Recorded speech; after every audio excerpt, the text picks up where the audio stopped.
Depuis l'année 2023,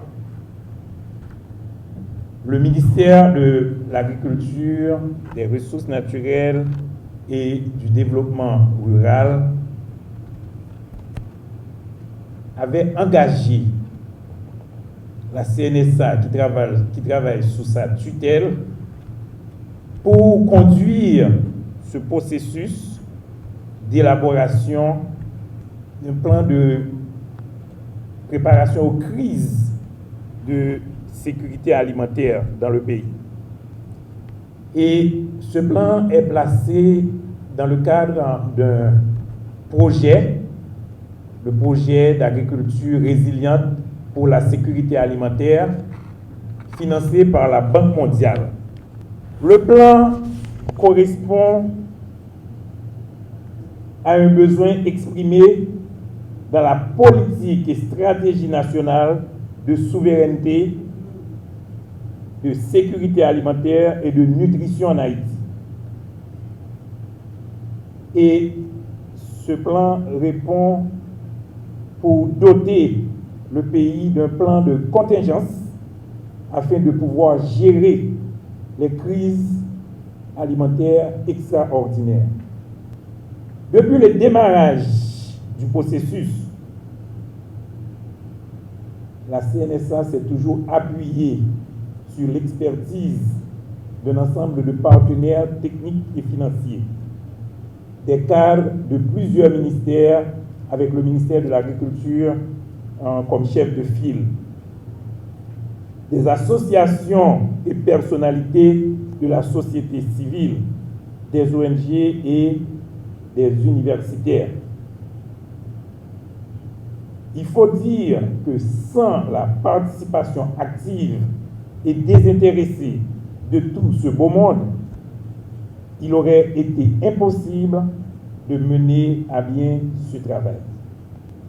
Le plan de préparation aux crises de sécurité alimentaire et nutritionnelle est un plan opérationnel national qui unit tous les partenaires pour anticiper et répondre aux crises extraordinaires de sécurité alimentaire et nutritionnelle comme celles que nous sommes en train de vivre actuellement. Les données et les analyses qui en ressortent nous indiquent que nous sommes dans une crise extraordinaire de sécurité alimentaire et nutritionnelle.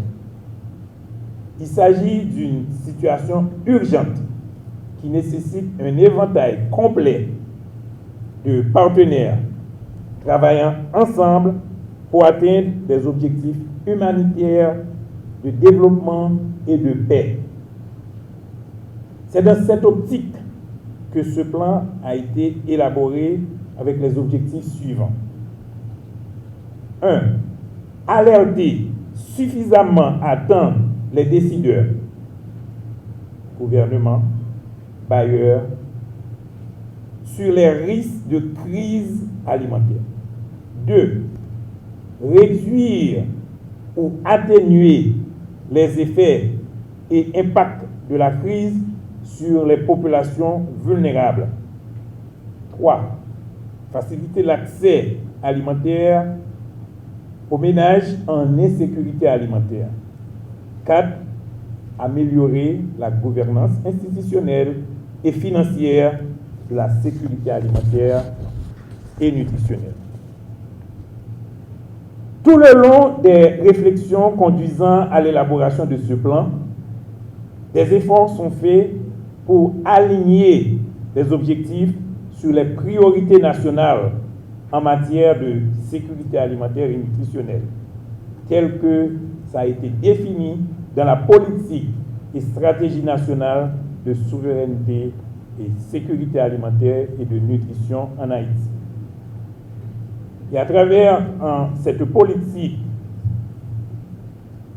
on souligne la nécessité d'éradiquer la faim et la malnutrition qui affectent la majorité de la population et de fournir les services de base indispensables à la sécurité sanitaire et nutritionnelle. 2.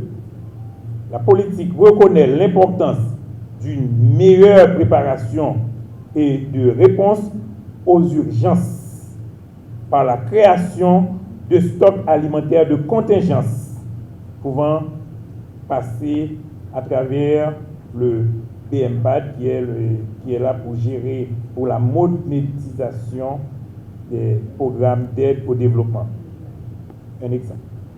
Et aussi, la politique met l'accent sur le renforcement du système national d'alerte précoce pour la sécurité alimentaire et la nutrition et la mise en place de mécanismes opérationnels de réponse aux crises alimentaires.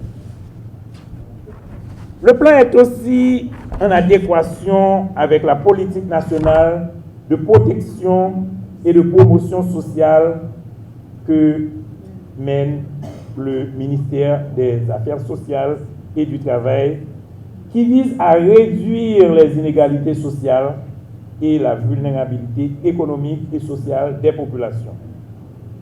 Enfin, le plan s'articule avec le système national de gestion des risques et des désastres et le plan national de lutte contre les changements climatiques qui cherche à renforcer la résilience des communautés et des populations aux chocs hydrométéorologiques. La situation en matière de sécurité alimentaire et nutritionnelle est déjà grave.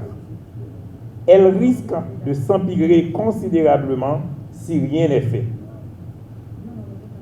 Ou si on continue à opérer comme avant, entraînant une forte augmentation de la prévalence de la malnutrition aiguë sévère, des cas de mortalité et même un risque de famine.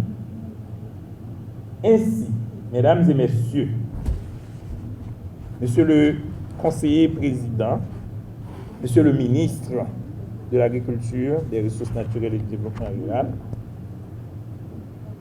voilà un peu pourquoi nous sommes ici, pour passer en revue le plan, procéder à des ajustements là où c'est nécessaire et rechercher le consensus pour doter le pays d'un cadre stratégique validé, finalisé et adopté officiellement en vue de sa mise en œuvre.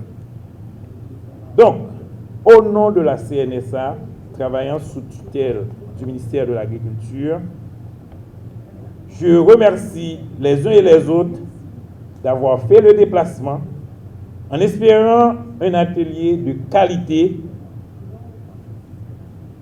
pouvant accoucher un document de qualité qui facilitera un travail de qualité pour des résultats satisfaisants. Je vous remercie.